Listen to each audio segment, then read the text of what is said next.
아직도 모르겠어. 괜찮을까? 뭐가 고민이야. 그냥 자보면 되지. 어머, 미쳤어? 미치지 않았습니다. 2주간 실사용 후 불만족 시 환불 가능한 쇼앤 침대니까요. 딴지마켓 입점 2달째 반품률 0%를 자랑하는 이유 있는 만족도. 이젠 고민하지 마세요. 누워본 몸에게 물어보세요. 너는 뒤로 빠져라. 이 비겁한 교훈을 가르쳐야 했던 우리의 600년의 역사, 이 역사를 청산해야 한다.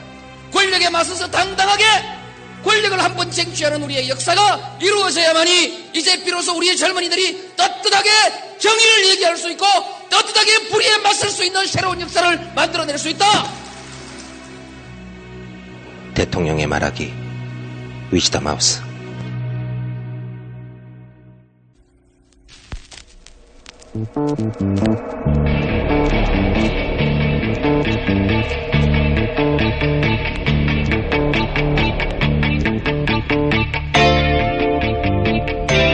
안녕하세요, 김어준입니다. 최순실 게이트, 여야 없이 한 목소리로 성토합니다. 김무성, 유승민 의원 같은 대선 주자급 인사들조차 인정 사정 없습니다. 이건 나라도 아니다 라는 말까지 합니다. 그런데 본인들이 비서실장, 선대본부장 직접 했었습니다. 그때는 최순실 씨 몰랐나요? 몰랐다면 그것도 모르면서 실장, 본부장 했었나요? 알았다면 또 왜 이제 와서 난리인 건지. 어떤 경우든 본인들 책임도 적지 않습니다. 향후 정치적 비전은 비전이고 적어도 최순실 사태에 대해서는 할 말이 없어야 합니다. 김어준 생각이었습니다.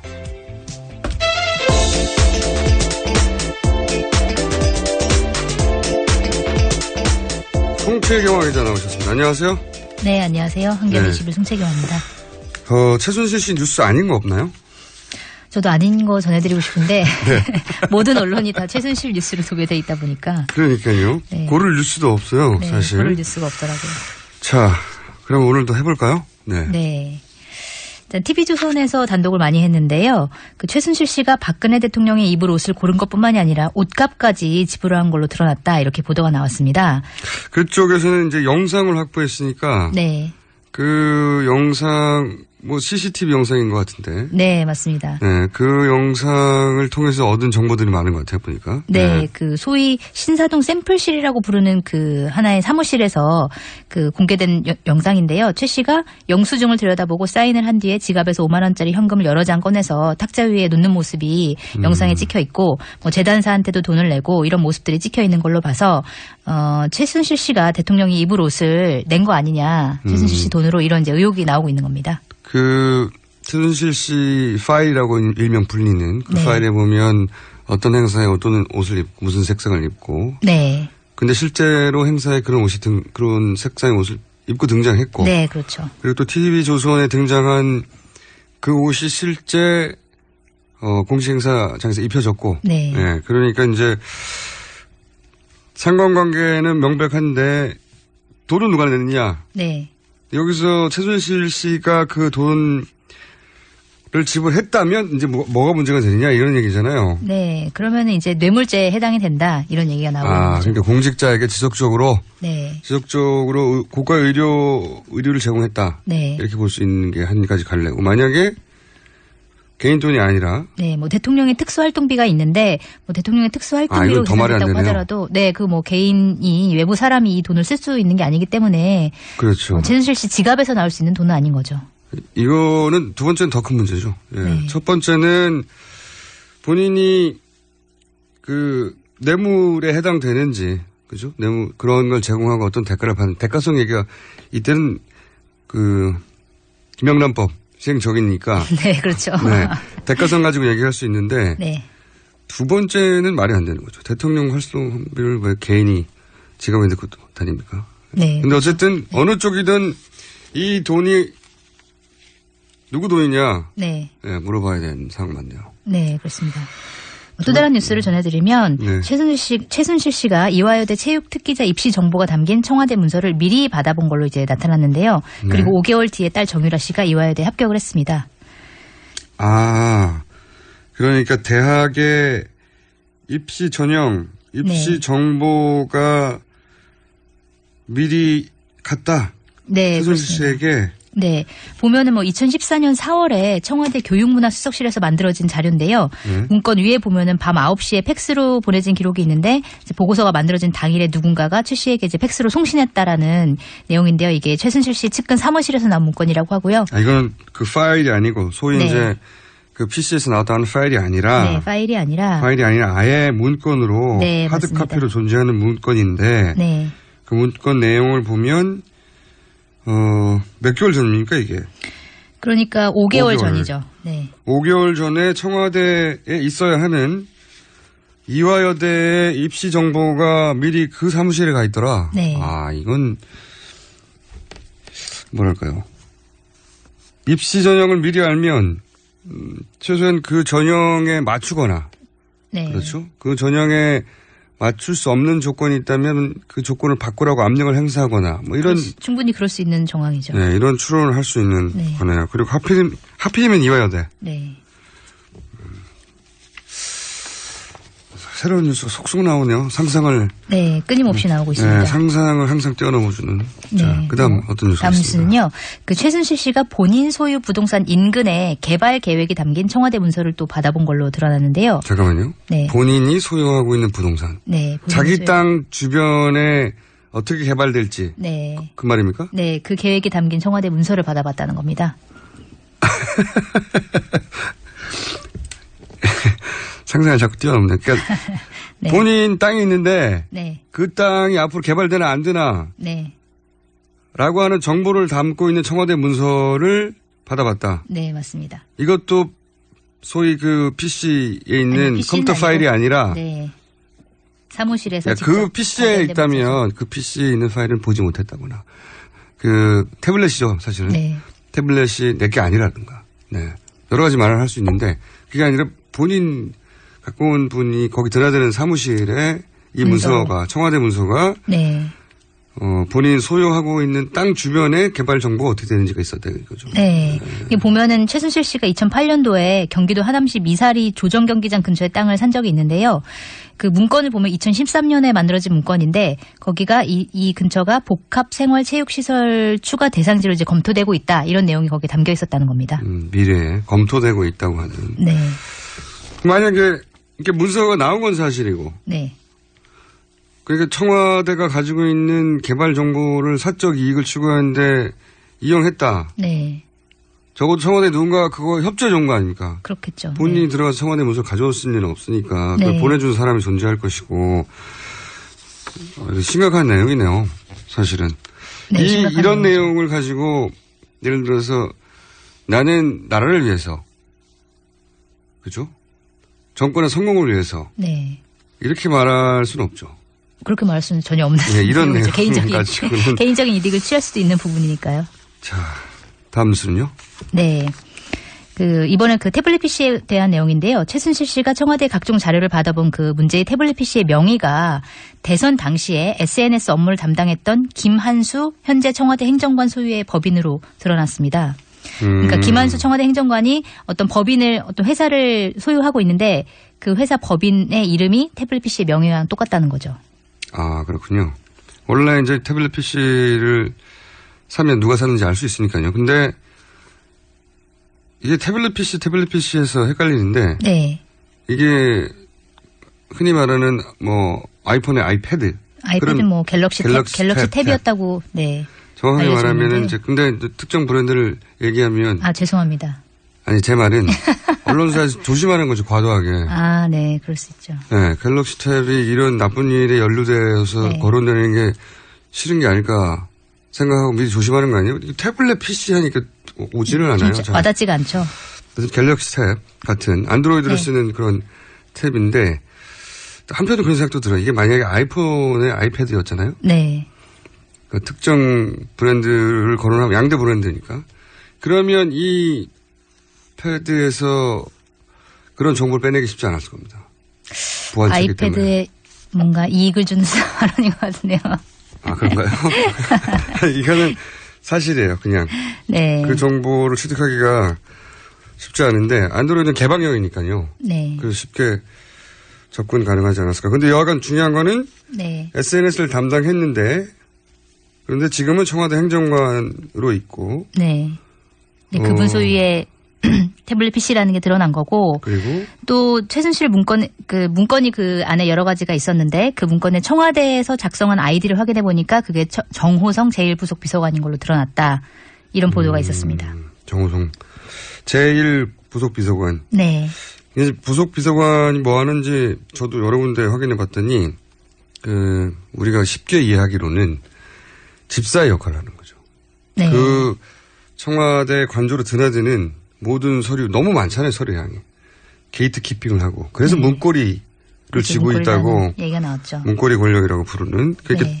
청와대에서 근무하는 분들 대부분 뭐 비서관이라고 부르거나 보좌관이라고 부르잖아요. 다들 대통령을 보좌하는 사람이긴 하지만 이 부속 비서관은 정말로 옆에서 수행하는 집사라는 단어가 그렇게 좋진 않지만 그런 역할을 하는 분입니다. 네, 그렇습니다.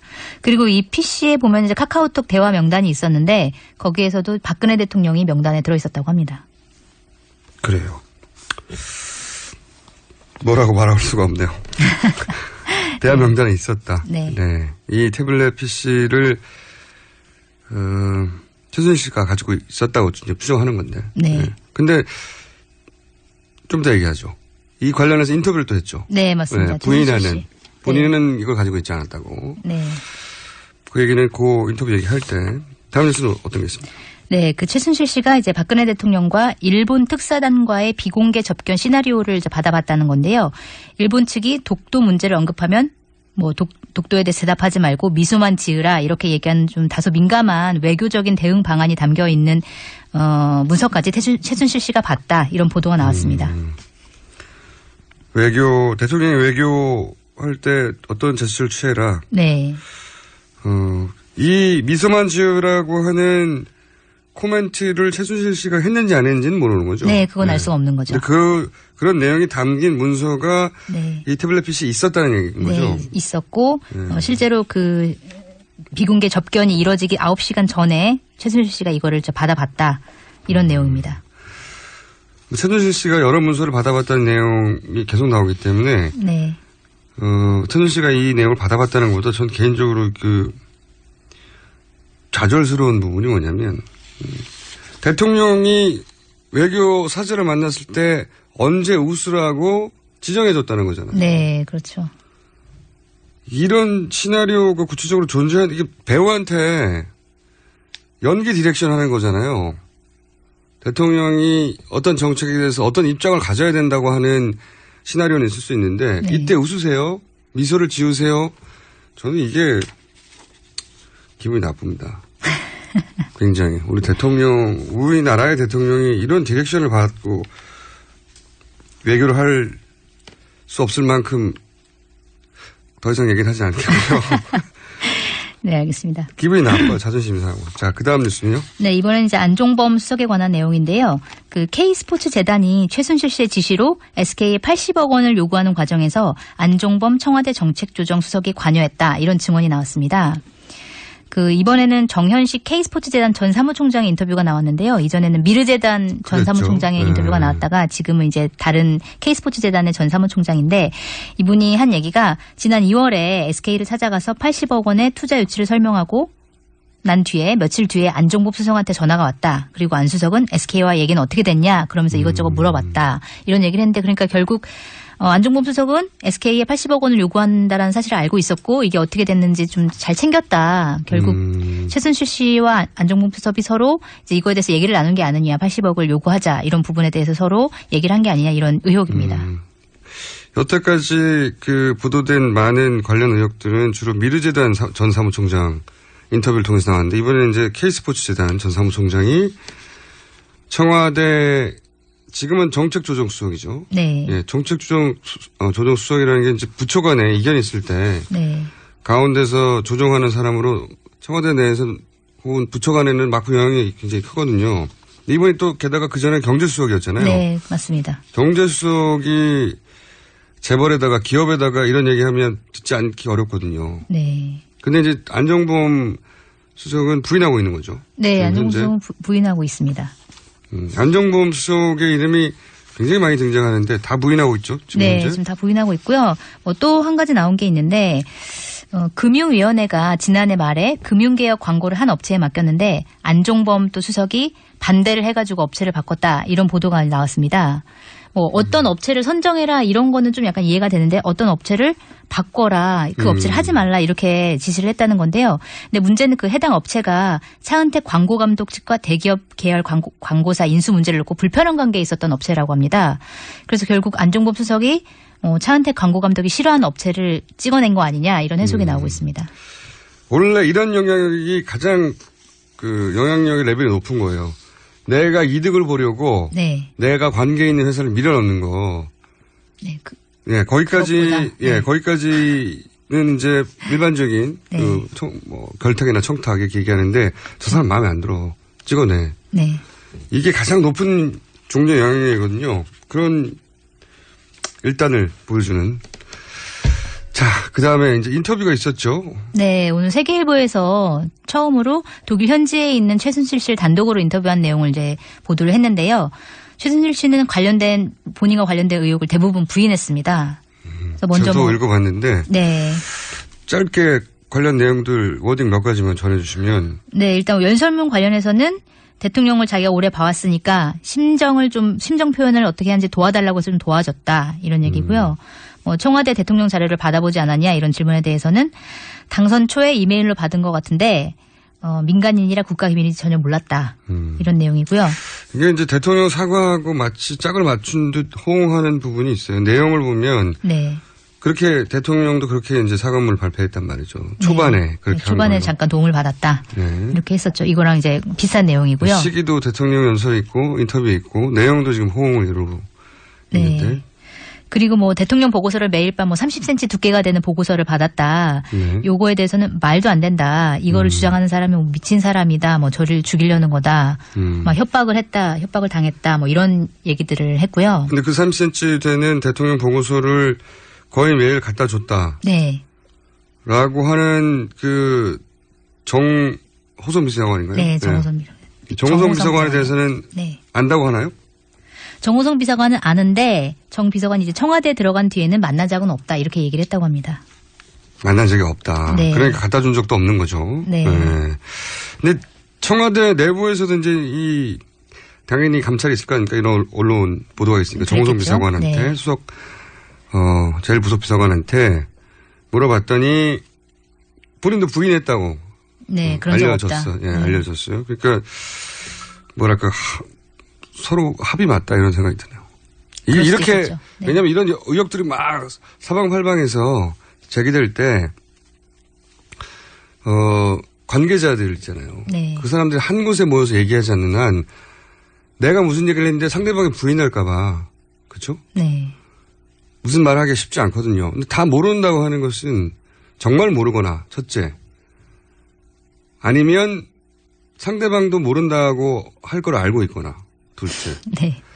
그 경우밖에 없죠. 근데 이제 태블릿 PC가 당신 거냐 이거 많이 물어봤을 거 아니에요. 네. 당연히. 네, 태블릿 PC 물어봤더니 나는 태블릿을 가지고 있지도 않고 그걸 쓸지도 모른다. 내게 아니다. 이렇게 대답을 했고요. 그래요? 근데 네. 보도로는 거기서 본인 사진이 네. 많이 나오지 어제 JTBC 보도로는 네. 그 태블릿 PC에서 이제 최순실 씨가 셀카를 찍은 사진이 그 PC에서 발견이 됐거든요. 게다가 셀카를. 네. 예. 근데 이제 본인은 자기는 이제 어떻게 쓸지도 모른다 이렇게 이 주장을 하고 있는 인터뷰는 거고요. 그 보도가 나오기 전에 했네요. 그렇겠죠. 네. 예. 아마도 이게 이 태블릿 PC가 적어도 2년 전까지만 사용되고 그 이후로는 사용 안 된 걸로 보이는 왜냐하면 네. 파일이 그 이후로 생성되지 않았으니까 네, 맞습니다. 본인도 그 태블릿 PC에 뭐가 들어있는지 기억이 안 날 수도 있어요. 당연히. 네, 2년 전에 그렇겠죠. 우리가 네. 휴대폰 바꾸고 나면 그 휴대폰 안에 뭐가 있는지 정확하게 기억해낼 수 없잖아요. 네. 다른 거는 본인이 작성하지 않았다, 본인이 보지 않았다, 남의 것이다 할 수 있지만 셀카를 찍은 거를 쌍둥이가 아닌 한 불가능하지 않습니까? 거기 있다는 건. 그렇죠. 네. 그래서 어쨌든 대부분의 의혹에 대해서 부인을 했고요. 그렇지만 뭐 딸 얘기라든지 이런 얘기들은 인터뷰에 나오지는 않았습니다.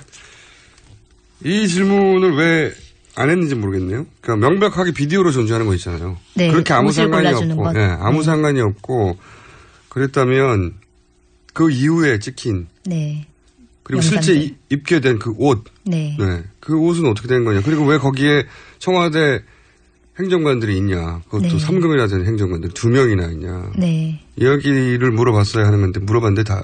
물어보자 그 내용이 없습니다. 인터뷰에는. 네. 그리고 한 가지 제가 인터뷰를 읽다 걱정한 것은 본인이 약을 먹고 뭐 이런 내용이 네, 있거든요. 그런 내용이 있습니다. 걱정입니다. 그래서. 네. 네. 제가 중간중간 많이 끼어들어 죄송해요. 네. 이제 익숙해지고 있습니다. 지금까지 송채화 기자였습니다. 네, 감사합니다.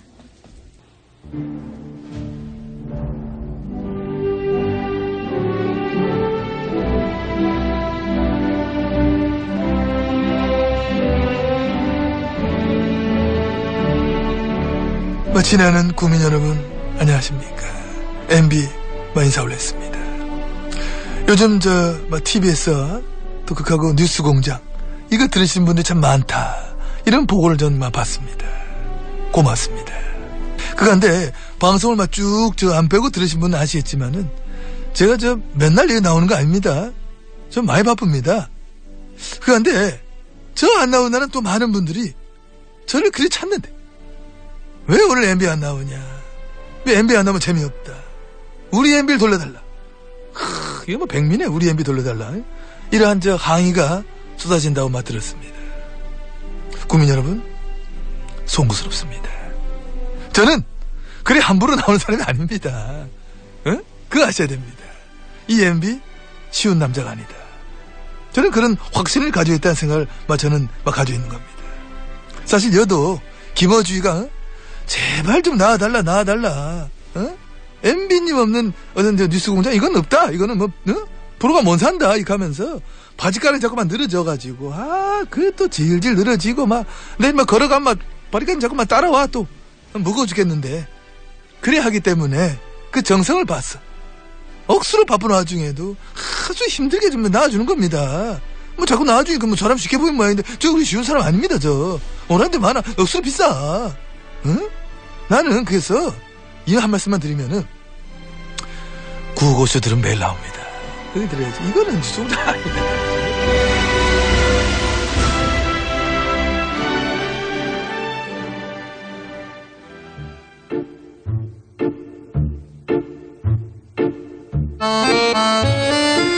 자, 화제의 코너 내부자 둘. 새누리당 김성태 의원과 더불어민주당 안민석 의원과 함께하는 내부자 둘. 오늘은 내부자 하나 플러스 하나입니다. 왜냐하면 한 분이 이 자리에 안 계세요. 네, 우선 이 자리에 계신 분 먼저 소개드리겠습니다. 김성태 의원님 나오셨습니다. 예, 안녕하세요. 새누리당 김성태입니다. 네, 요즘 말만 하면 기사가 되는 분입니다. 네. 자, 그리고 안민석 의원, 저희가 이제 무줄노사라고 그냥 놀렸는데 이분이 줄만 쓰면 줄이 사라진다고. 오늘은 전화줄 하나에 매달렸어요. 네, 안녕하세요. 아니, 소개하시면 나와야죠. 지금 소개를 드려야죠. 네, 출장 가셨다고. 소개를 제가 이렇게 드리려고 합니다, 오늘은. 빨간 펜의 주인이 가장 무서워하는 안민석 의원입니다. 빨간 펜의 주인이 가장 무서워하는 안민석. 주인이 가장 무서워하는 안민석 의원입니다. 최순실 씨가 가장 무서워할 거라고 혼자 생각하시는 거죠? 아니, 제가 14년의 대정부 질의에서 지금의 이 이야기들을 거의 다 추론해가지고 예언을 다 했는데 거의 90%가 지금 맞아떨어지는 것 같습니다. 그러니까 얼마나 두려워하겠습니까? 네. 그 자랑은 제가 여러 차례 들었는데 자랑을 참 임팩트 없게 하시는 것으로. 자, 그런데 왜 오늘 못 나오셨어요? 제가 좀 사정이 있어가지고 지금 외국에 나와 있습니다. 왜요? 그 사정이라는 게 국회의원으로서 국민의 알 권리를 충족하기 위한 그런 일인지 또 특정 언론사의 취재 지원을 위해서 아마 이분이 지금 대한민국에는 계시지 않은 것 같아요. 그래요? 뭔가 네, 그건 자세한 사항은 이유는 말씀드리기가 오늘은 곤란합니다. 어쨌든 해외에 계시군요. 네. 자, 그렇게 해서 무줄도사께서 전화줄 붙들고 한쪽에 계시고 김성태 형님은 지금 나오셨는데 이렇게 되면 이제 직접 나오신 분과 얘기를 많이 할 수밖에 없고 일방적으로 유의할 수밖에 없습니다. 괜찮으시겠어요? 기울이진 운동장에서 기울이진 운동장에서 김성태 의원님 열심히 한번 판을 한번 깔아드릴 테니까 하고 싶은 말씀 다 해보시죠. 워낙 본인이 유리한 사안이기 이게 때문에 예. 하여튼 중간에 이제 끼어들지 마세요. 특히 외국에 나가지고 지금 이 어렵게 전화기 연결돼 있는데 중간에 이렇게 끼어들면은 이 방송 사고가 날 수 있으니까 유념해 주시기 바랍니다. 소신껏 대통령을 향해서도 하고 싶은 이야기를 다 말씀해 보시죠. 제가 오늘 열심히 들어드리겠습니다.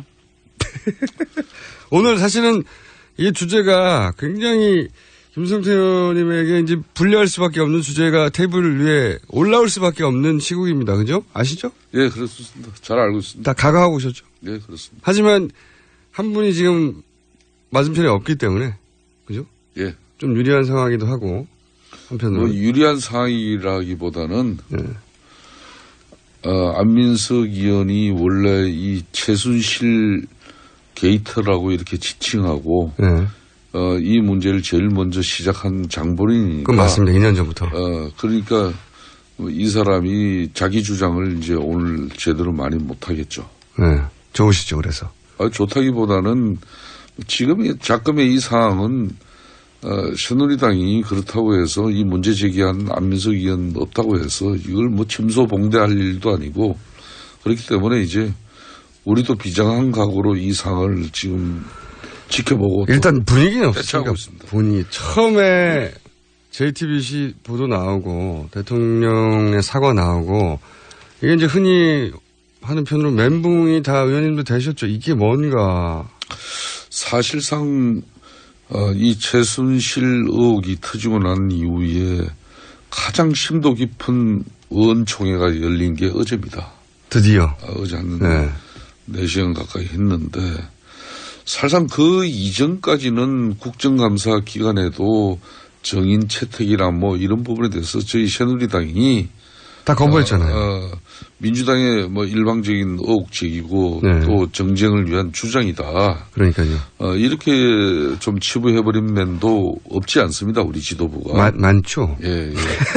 그렇지만은 이 엄중한 상황이 결코 의혹이 아니라 상당한 내용이 또 팩트로 사실로 이렇게 밝혀지고 있는 마당에 집권당인 새누리당이 계속 대통령 측근 이런 비선에 국정농단 국기문란에 이런 가까운 이 상황을 계속 방치하면은 결국은 새누리당의 존재마저도 이제 위태로운 상황이 같이 침몰하는 거죠. 돼버린 거죠.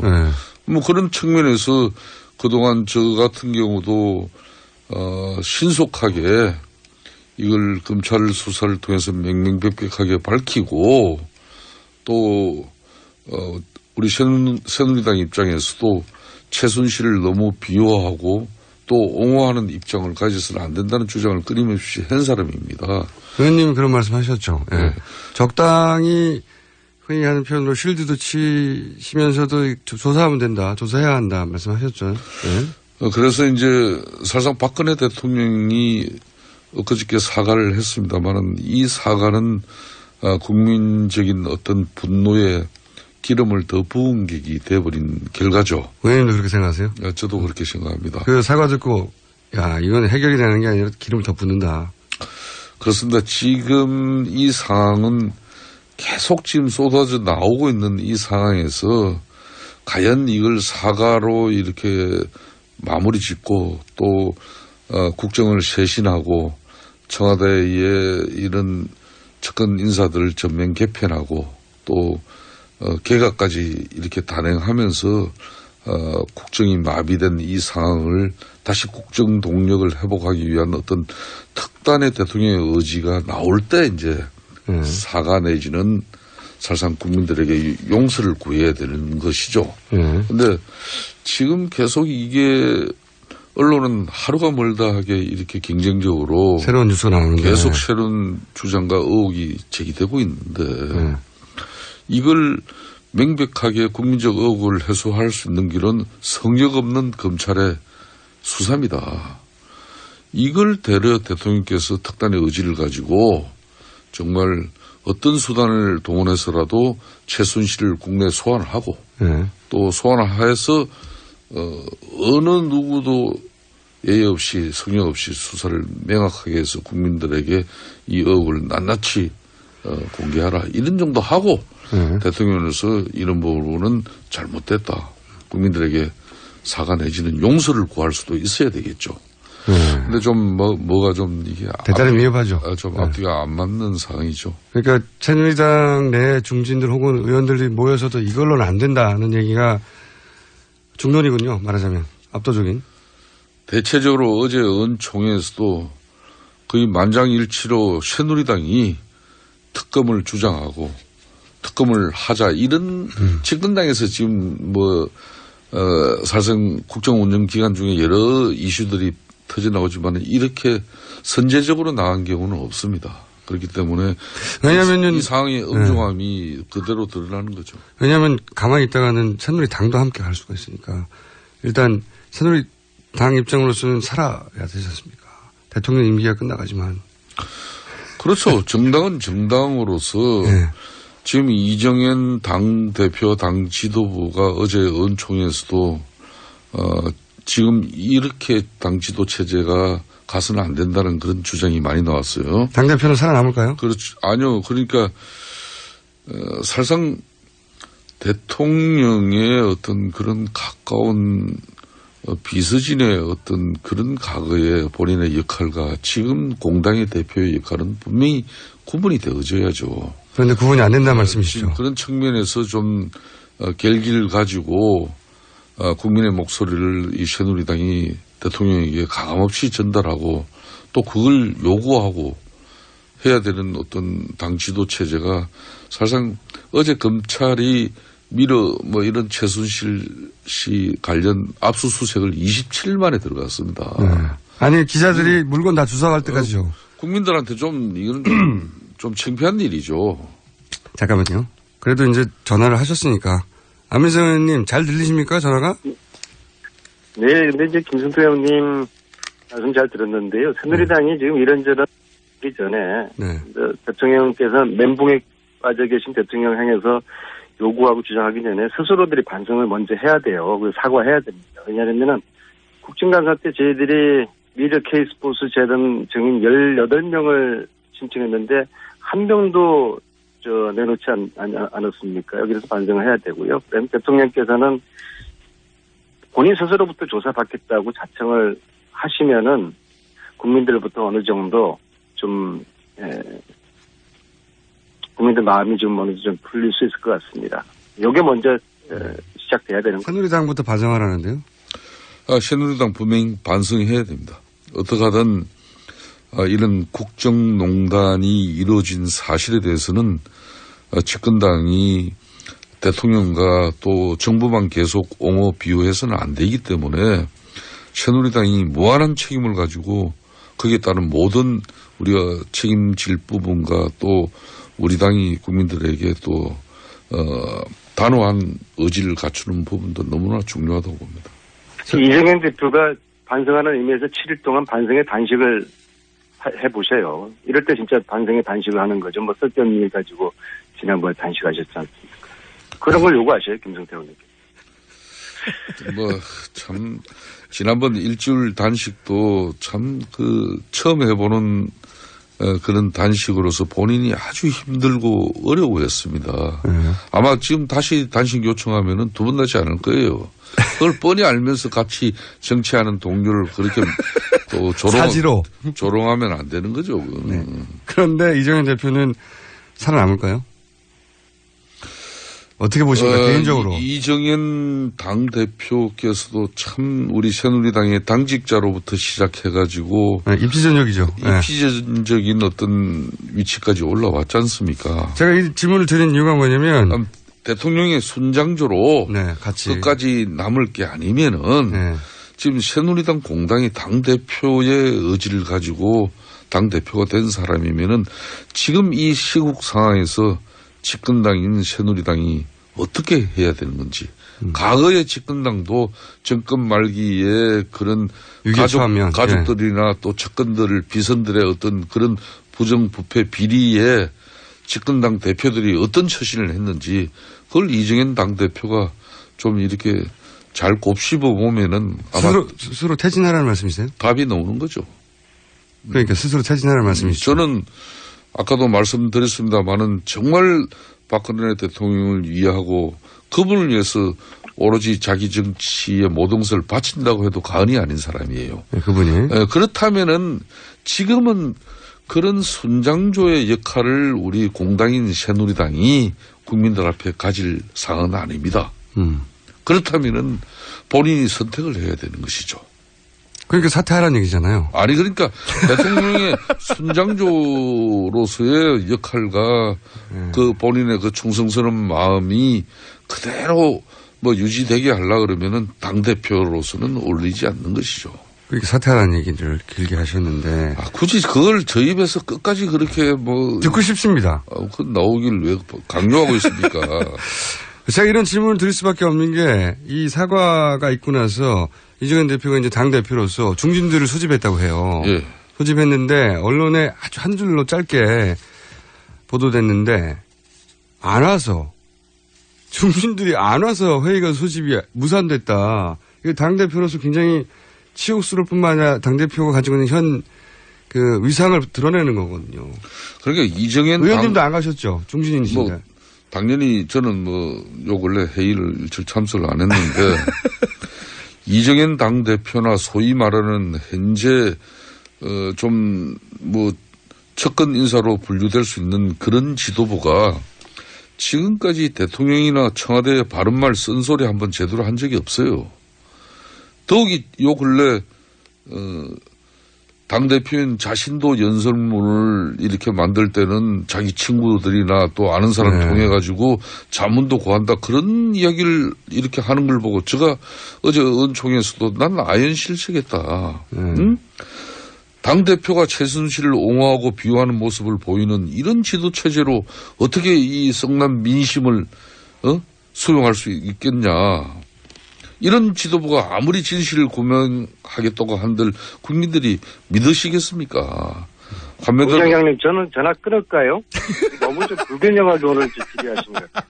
아니 그렇게 원래 의원님께서 줄만 쓰면 줄이 사라지는 것처럼 지금 전화줄 하나 붙들고 계시니까. 아니 누가 어디 애국 나가라 그랬어요? 그러니까요. 아무도 안 그랬는데. 근데 나갈 수밖에 없는 꼭 필요한 일이 있으셨던 거죠. 그걸 한번 밝혀보시라 그래요. 아니, 그건 오늘 전 말씀드릴 수가 없고요. 오늘. 그럼 저 이야기에 답변 한번 해보세요. 제가. 국회의원으로서 국민의 알 권리 충족 차원에서 나간 겁니까? 안 그러면 특정 언론사의 취재 지원을 위해서 나간 겁니까? 저는 오늘 말씀드릴 수 없고요. 지금 말이죠. 제가 절대 불리하지 않은 상황에 계신 분이 절대 불리한 상황에 계신 것처럼 지금 질문을 받고 취조를 당하고 있어요. 아니, 지금 이제 그런 이야기를 지금 할 계기가 아니고요. 제가 오늘 좀 새로운 말씀을 드릴 게 있는데. 그래요? 최순실 딸이 다녔던 고등학교를 딸이 거의 다니지 않은 것 같아요. 청담고. 졸업을 한 것 같은데요. 네. 이게 그 딸이 청담고 입학 과정과 또 3년 출석 관리를 위해서 학교와 승마협회가 학교 나오지 않은 딸을 도와서 딸을 졸업시킨 것 같아요. 대학 특혜뿐만이 아니라 고등학교 시절부터 이미 그런 특혜가 있어 왔다. 이런 말씀이세요? 제 이야기를 들어보시고 판단을 해보세요. 먼저 이제 유라 씨가 11년 12월에 청담고등학교 입학 허가를 받았거든요. 그런데 그 전달에 11월 달에 청담고가 승마 특기 학교로 지정을 받아요. 최순실의 딸의 입학을 위해서 이게 지정이 되었는데요. 이를 위해서 최순실 씨와 청담구 관계자가 만났습니다. 네. 거기까지 확인하셨어요? 만났다는 거? 네네. 청담구와 최순실을 연결해준 사람이 누구냐? 바로 정동춘 K스포츠 재단 이사장을 최순실 씨에게 추천했다는 이모 씨입니다. 이게 이대 입시 부정과 유사한 측면이 있고요. 그리고 비슷하네요. 유라 씨가 이제 고3 때 국가대표로 선발되거든요. 네. 2014년입니다. 저는 물론 이것도 부정선발이라고 주장을 하고 있지만요. 고3 때는 국가대표 특기로 출성을 인정받았지만 문제는 고1 이때는 이때가 출석 문제가 심각한데요. 이때는 국가대표가 아니기 때문에 주중의 시합이나 훈련은 금지하도록 교육부에서 엄격한 출석 관리를 요청을 하고 교육부 지침에 돼 있어요. 그런데 국가대표도 아닌 최순실 딸이 학교도 거의 나오지 않은 고1, 2학년을 어떻게 마칠 수 있었는지 규명이 필요한 것이죠.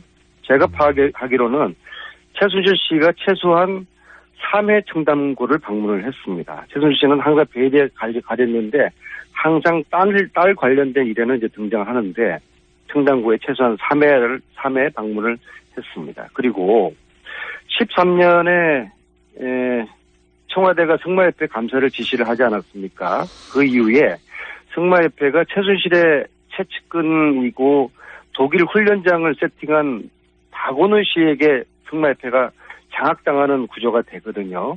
즉 최순실 딸 위해서 승마협회가 이제 사유화되는 그런 시기인데요. 이때 승마협회가 청남구에 보낸 출석 인증 공문이 허위 조작될 가능성이 저는 있다고 봅니다. 네. 의원님. 말하자면은 네. 마무리할게요. 네. 승마협회가 가짜 공문을 보냈고 이것을 근거로 청담구가 결석 처리를 해주는 특혜를 준 것이죠. 그래서 학교에 거의 나오지 않는 최 씨의 딸을 졸업 가능하도록 했다는 게 저의 주장인데요. 이것은 고등학교 졸업을 취소를 해야 될 사실이라 그러면 사유에 해당되고요. 그렇다고 그러면은 최 씨의 딸은 고등학교를 다시 다니도록 해야 되는 것이죠. 이런 반칙을 우리 사회가 용납해서는 안 된다고 생각합니다. 의원님 말씀은 지금 언론에 계속 보도됐던 이화여대 특혜 의혹이 사실은 이미 고등학교 때 유사한 복사판 의혹이 있었다. 이런 말씀이시네요. 요약하면. 고등학교의 때 대잡이죠. 이대가. 저는 그렇게 보고 있습니다. 알겠습니다. 혹시 김성태 의원님 하실 말씀 있어요? 이 관련해서. 안민석 의원의 이 주장은 이미 언론화 일부 됐죠. 일부 됐습니다. 네, 일부 됐는데 오늘 좀 더 나갔는데 의혹 제기가 아니라 안민석 의원은 하여튼 최순실 씨 관련해서는 많은 제보와 또 정보를 가지고 있는 사람입니다. 이제는 이 부분에 대해서 내가 이 방송에서도 누누이 밝히고 있는데 왜 우리 국민들 이 국정이나 또 우리 국가가 정말 지금 챙겨야 될 일이 얼마나 많습니까? 그런데 대한민국이 이 최순실 블랙홀에 빠져가지고 나오질 못하도록 이렇게 안민석 의원은 참 이걸 잘게 좀. 국민들이 궁금해하시는 의혹부터 최순실 게이트 의혹부터 빨리 규명하고 난 다음에 개헌 논의 빨리 시작하시죠. 그러니까 그거 할 거니까 개헌은 개헌대로 논의를 하고 최순실은 최순실대로 앞으로 특검까지 어제 새누리당이 결정을 했으니까 개헌으로 빨리 넘어가자. 성역 없이 수사해서 아닙니다. 저는 이 최순실 게이트 와중에 개헌 카드를 대통령이 꺼내신 것은 내가 안민석 의원이 좀 답답한 게 언제까지 최순실 게이트 의혹을 풀기 전에는 고위 개헌 논의를 중단해야 된다고 주장을 하고요. 그거에 대통령이 개헌을 주도합니까? 국회가 주도를 해야죠. 그러니까 안민석 의원님 말씀 제가 인정을 하는데 본인과 또 이 와중에 어떻게 지금 개헌 논의가 되겠어요? 지금 개헌 논의 내가 이야기 안 하지 않습니까? 내가 하는 이야기는 최순실에 관련한 정보와 많은 제보를 가지고 있는 안민석 의원이 이게 맹색이 대한민국이 계속 언제 최순실 하나만 이렇게 가지고 대한민국을 움직일 수는 없는 거 아니에요. 이거는 검찰 수사로 이제 특검을 통해서 해결하고 국민적 의혹을 한낱 의혹 없이 해결하고 대한민국은 또 대한민국으로 돌아가야 되는 것이죠. 언제까지? 아니, 국민들이 검찰을 다 믿을 것 같습니까? 죄다 전부 다 도망시키고 증거인멸 다 해놓고서 빈 사무실 들어가가지고 압수수색하고서 정말 웃기는 거죠. 개그 콘서트도 이런 개콘이 없어요. 그러니까 앞으로 대통령도 검찰이 빨리 수사하겠다고 의지를 천명을 해야 되는 거죠. 그러니까 대통령 대신에 어제 새누리당이 특검 결정했잖아요. 그러면은 특검이 또 야당에서 주장하는 검사가 또 들었을 거 아닙니까? 그러면은 지금 검찰이 제대로 수사를 하고 있는지 하고 있지 않았는지 그것도 국민들이 다 알 수 있게 되는 것이니까 제가 드리는 말씀의 요지는 안민석 의원이 지금 채집하고 수집하고 있었던 최순실에 관련한 이 한 3년 정도의 방대한 정보와 자료를 이제 다 주세요. 이걸 검찰에 넘겨라. 넘겨가지고. 저는요, 오늘 당장이라도 검찰이 수사 의지가 있으면은 장유진 씨라는 분을 긴급 체포해야 된다고 생각합니다. 이분이요, 최순실 씨의 조카인데요. 즉 말하자면은 최순덕 씨, 최순실의 바로 위에 언니의 딸인데요. 이분이 가장 실세라고 저는 보고 있고요. 이 최순실의 지금 대리인 역할을 하고 있습니다. 그러니까 의원님 말씀이면 수사를 제대로 할 의지가 없다 이런 말씀이신 거예요, 검찰이. 그러니까 지금 저는. 그렇죠. 아니, 그러니까 이 장유진 씨에 대해서 간단히 좀 말씀드리면요. 의원님 1분밖에 안 남았기 때문에. 예, 제가 지난 국감 마지막 날 13일 날 그 국감장에서 이분에 대해서 공개를 했는데요. 보니까 최근에 또 이름을 장시호로 개명을 한 것 같아요. 그분들 이름 바꾸는 걸 좋아하시군요. 최순실 씨와 가장 긴밀히 연락하는. 의원님 1분밖에 없으니 마무리를 하셔야 되거든요, 이제. 그러니까 안민석 지금 의원님. 증거인멸을 시도를 하고 있어요. 안민석 의원님이 긴급 체포를 오늘이라도 해야 됩니다. 오늘 귀국하시면은 제일 먼저 검찰에 자진해서 안민석 의원께서 가지고 있는 이런 여러 가지 상황들을 또 정보들을 제공해서 검찰이 좀 신속하게 수사가 이루어질 수 있도록. 야당은 보고 뭐라 그러지 말고 검찰이 제대로 수사하도록. 그리고 이 장시호 씨부터는 긴급 체포하라고. 하여튼 저희 새누리당 해주세요. 저희 새누리당 입장에서는 뭐 작금의 이 상황을 최순실이나 또 뭐 청와대 관계자를 어떤 경우도 옹호하고 비호할 일이 없습니다. 이제는 단호한 검찰 수사를 촉구하고 또 기대하는 그런 입장에서 우리 정치권도. 촉구 요청하시기 전에 기존에 최순실을 감쌌던 새누리당이 국민들에게. 김성태, 안민석 의원 사과합니다. 하셨습니다. 예, 사과합니다. 다음 주에 또 뵙겠습니다. 이분들과는. 네, 감사합니다.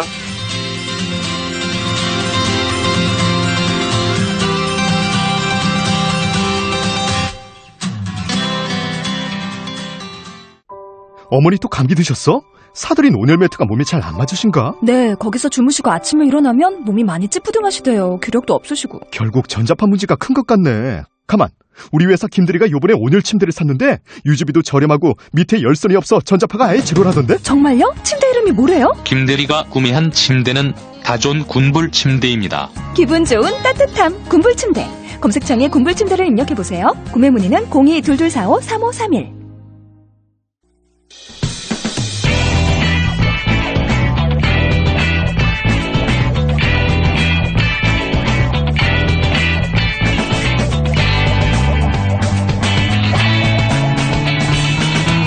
김어준의 뉴스공장.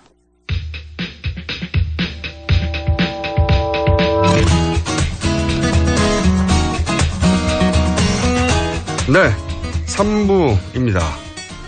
이 코너는 지구는 미국만으로 이루어지지 않는다.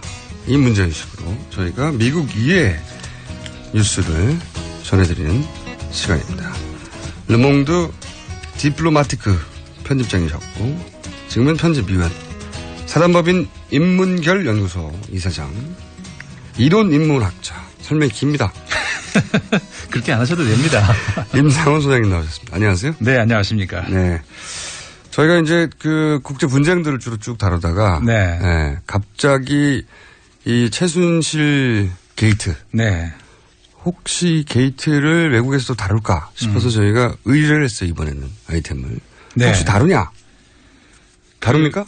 그렇죠. 이게 원래 말씀하셨습니다만 이 원래 이러려고 만든 코너는 아니지만 네. 워낙 큰 사안이다 보니까 이 세계에서 어떻게 이 반응을 할 것인가 사실 많이 청취자분들께서 궁금하시지 않겠습니까? 더군다나 이게 유럽에서 지금 그분이 계시기 때문에 유선 씨 계시기 때문에 유럽 언론들도 틀림없이 반응할 거다 이런 생각이 들어서 유럽 전문이시잖아요, 그렇죠. 우선. 네. 특히 이제 독일에서 어떤 반응이 나올지 상당히 궁금합니다. 근데 결론적으로 아직까지 독일을 포함해서 유럽 언론들이 보도를 하기에는 조금 시간이 이른 것 같고요. 대체적으로 그 스타일이 그 프랑스 언론 같은 경우도 르몽드가 대표적으로 그런데 신속 보도보다는 정확한 보도, 심층 보도를 거기는 굉장히 우선적으로 하거든요. 심층 보도를. 네. 그렇기 때문에 아마 이제 하루 이틀이 지나면 그러니까 뭐 금요일만 됐어도 좀 유럽에서 많은 언론들이 쏟아져 나올 것 같은데 대통령의 사과가 있고 난 후에 아직 공식적으로 깊이 있는 기획 기사가 나오기에는 촉박한 그렇죠. 시간이다. 유럽 언론 특징상. 그렇죠. 그렇다고 하더라도 이제 저도 한번 뒤져봤는데 네. 프랑스 그게 아직 메이저 매체는 아니지만 뭐 다른 데가 있기도 하고. 네네 그렇죠. 네. 독일도 아직 사과 전이긴 한데 그 최순실씨가 있던 지역의 지역지. 맞습니다. 네. 그러니까 방금 말씀하신 독일의 신문 같은 경우에 그 독일의 그 해당 지역지 거기서 대통령이 사과하기 전에 그러니까는 문제가 이렇게까지 크게 불거지기 전에 단순히 최순실 씨 개인 어떤 비리 정도까지 나왔을 때 그때 이제 지역 언론에서 다룬 그런 기사는 있었습니다. 그때 그 지역지에서는 어떻게 다뤘나요? 그 지역지에서는 그러니까는 그 한국에서 대통령과 가까운 어떤 지인인데 독일에 와서 근데 동물이 너무 많다. 무슨 개가 이렇게 많은 뭐 이런 하여간 뭐 그런 관련해서 이제 정도의 어떤 궁금증 정도. 처음에는 국가적인 비리 뭐 이런 차원이 아니었고요. 네, 처음에는 제가 그 검색을 봤더니 동물이 너무 많아서 동물을 학대하는 게 아닌가 하는 그렇죠. 그런 내용이 있었습니다. 지역의 주민들의 신고로 처음에 관심을 가지게 됐고 그게 근데 알고 봤더니 한국에서 대통령과 관련된 스캔들이 일정으로 연루된 뭐 약간 정도의 정보를 그 정도만 이 정도까지 사건이 날 거라고는 이제 그때 보도를 못했고 아까 언급하신 그 프랑스의 언론 같은 경우 물론 이제 르몽드라든가 뭐 리베라송 이런 그 메이저 언론은 아닌데 인터넷 언론입니다. 그 프랑스어로 나가는 아시아 전문 언론인데 아시아리스트인가 이름이 아마 그런데 거기서 이제 그 관련 보도가 나왔어요. 제목이 아주 재밌는데 박근혜 대통령이 측근의 그 꼭두각시인가 불어로는 마리오네트인데. 마리오네트. 실로 이렇게 움직이는. 네네. 그 위에서 조종하면 이제 이렇게 그런 걸 이제 꼭두각시 좀 마리오네트라고 부르는데 이제 그런 제목의 기사였습니다. 그래가지고 이제 뭐 물론 거기서 이제 분석 기사를 내놓기에는 좀 이른 것 같고 그냥 사실관계를 파악을 해가지고 이제 우리나라 언론들을 받아서 이제 보도한 그런 내용이었는데 그러니까 한국에서 이제 스캔들 바람이 이제 크게 휘몰아치고 있다. 대통령의 그 연설 원고 초고가 그 밖으로, 그러니까는 그 자신의 그 대통령의 측근에 그 측근도 이제 그러니까 뭐랄까요, 그 비선 측근의 그 컴퓨터 안에 들어있었다. 이런 식의 내용. 그래가지고 이제 대통령 비서실장이 이거는 중세 시대에도 있을 수 없는 일이다라고 했는데 그게 벌어졌다. 이런 내용들이 이제 보도가 됐습니다. 한국 언론을 받아서 보도했군요. 그렇죠. 제목을 그들이 뽑은 건데. 그렇죠. 제목은 그렇게 뽑았는데 내용은 사실관계 중심으로 해서 한국 언론의 이제 그 영자신문을 받아가지고 이제 보도를 한 겁니다. 근데 저는 제목을 사실 저도 그 기사를 봤거든요. 그 기사를 봐가지고 제가 불어를 못하니까 그 번역기에다가 넣고 돌려봤어요. 네. 그랬더니 제목이 어떻게 번역됐냐면 절친의 꼭두각시인가. 딱 정확한 번역이네요. 그죠? 네네. 제가 번역한 건 아닌데 번역기가 훌륭하네요. 번역기가 훌륭하네요. 근데 이제 그 표현이 제가 의역을 한 게 아니라 딱 절친의 꼭두각시인가 이렇게 딱 돼 있더라고요. 네네. 맞습니다. 불어 맞죠? 예, 정확하게 그렇게 돼 있었어요. 네. 저의 검색 능력 어떠십니까? 기계가 했다면서요? 아니 번역은 기계가 했지만 제가 그 기사를 찾아낸 거죠. 그건 대단하시더라고요. 그거 어떻게 찾으셨어요? 제가 그 정도는 합니다. 외신에 관심이 많아서 항상 네. 국내 사건이 있으면 혹시 다른 외신들이 있나 유럽도 뒤져보고 미국도 뒤져보고 하는데 그러신 거 아라파트도 직접 찾아가시고 만난 셈 치고 있는 아라파트요. 네, 대단하신 것 같아요. 네, 어쨌든 요런 뭐랄까요 일보 정도 나온 거죠. 일보 정도 첫 번째 뉴스 정도. 그런데 그렇죠. 이제 그 통신사들, 네. 통신사들은 그보다 좀 자세한 뉴스를 이제 막 보내기 시작하더라고요. 이제. 그렇죠. 그러니까 일단은 일본이 우리나라하고 시간대가 같기 때문에 그리고 아무래도 이제 그 문화적으로나 여러 가지로 정서적으로 이제 우리나라의 소식을 빨리빨리 전할 수 있는 그 어떤 그 여건이 되죠. 그래서 일본 언론들이 제일 많은 양의 보도를 냈습니다. 일단은 몇 가지 네. 소개를 해드리면 이제 일본의 대표적인 교도통신. 네. 처음에 25일 인터넷판에서 이제 오후 1시 10분에 나오기 시작했는데 내용이 이제 그런 겁니다. 근데 절친으로 보이는 여성에게 제공된 것으로 확인됐다. 그 연설 내용이 이 여성의 컴퓨터 분석을 통해서 판명이 됐는데. 그 연설 전에 그 내용들은 중요한 기밀이다. 정권 내에서도 대통령과 극히 소수의 고위층 인사만 접할 수 있는 건데 이렇게 된 것은 위법이라는 말이 나왔습니다. 그래서 박 정권에서 역대급 스캔들로 번질 가능성이 확실하다. 이런 얘기를 했고 2014년 여객선 세월호 침몰 당일 박 대통령과 밀회하고 있었다는 근거 없는 소문이 났던 박 대통령의 전 측근 전윤회 씨의 전 부인이다. 이런 언급이 있었습니다. 제가 또 본 것 중 UPI 통신 같은 경우에 네. 일단 이런 뉴스들은 우리나라에서는 연합통신사가 가장 먼저 뉴스에 접근하고 가장 먼저 기자들을 보내는 것처럼 통신사들이 먼저 그 깊이 있는 그렇죠. 기사를 보통 통신사가 가장 특파원이 많으니까요. 그렇죠. 네, 그 통신사를 보면 이제 최순실 씨와